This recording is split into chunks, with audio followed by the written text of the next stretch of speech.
Hi, welcome back to Frontier Dyes Part 2. Last week we took a look at all the different sources we might use to make dye. Today we're going to see how to actually do the dyeing process. As we saw in Part 1, dye sources are plentiful. Turns out this is even true for your kitchen. Onion skins, many different fruits and veggies, flowers from your garden, or even coffee can be used to dye your textiles. Be like early pioneers and see what you might have available in your own kitchen. For this lesson, you will need your yarn, an old pot or pan that you no longer use for cooking, 2 pitchers to hold your water and your vinegar, and maybe a bowl to rest your textile in between dyeing sessions. The process for dyeing is fairly simple. The dye material is put into a pot to be heated. This extracts the dye compounds. Then the textiles are added to your pot and heated until the desired color is achieved.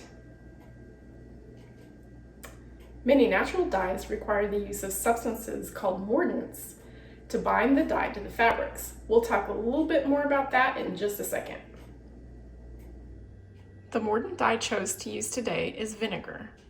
I have 1 part vinegar to 4 parts water. I'm going to add both of these to my pot.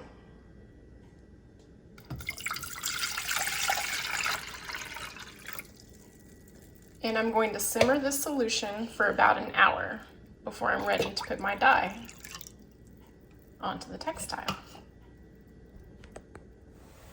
I've chosen to wrap my yarn around the slots in this spoon to kind of hold it in place while it simmers in the mordant solution. When it's done simmering after about an hour, I'll pull the yarn out and I'll rinse it off. As we discussed, mordant solutions are vital to helping keep our natural dyes in place. They'll help fix the dye solution to our textile. Many mordants used in the past were actually toxic, such as lead and copper. Of course, the mordants we're going to be using today will only be of the non-toxic variety. Some of the mordants you might be able to use are salt, vinegar, or even if you were a pioneer settler in Texas, you might have used stale urine.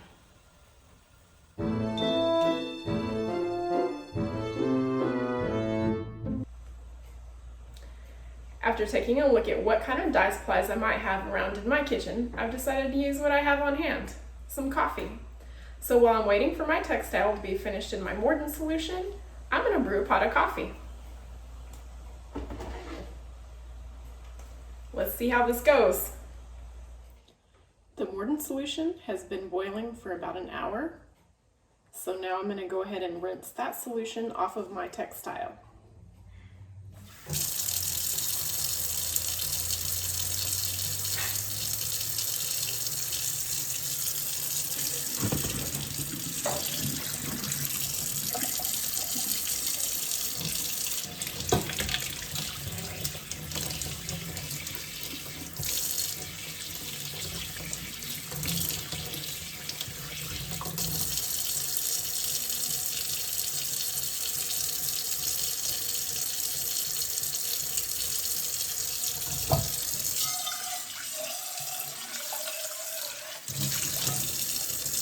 And then I'll reuse this old pan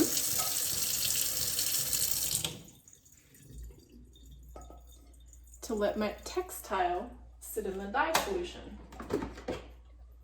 which is, of course, my coffee.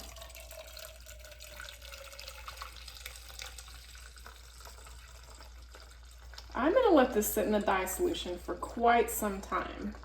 I might even let it sit overnight, just to make sure.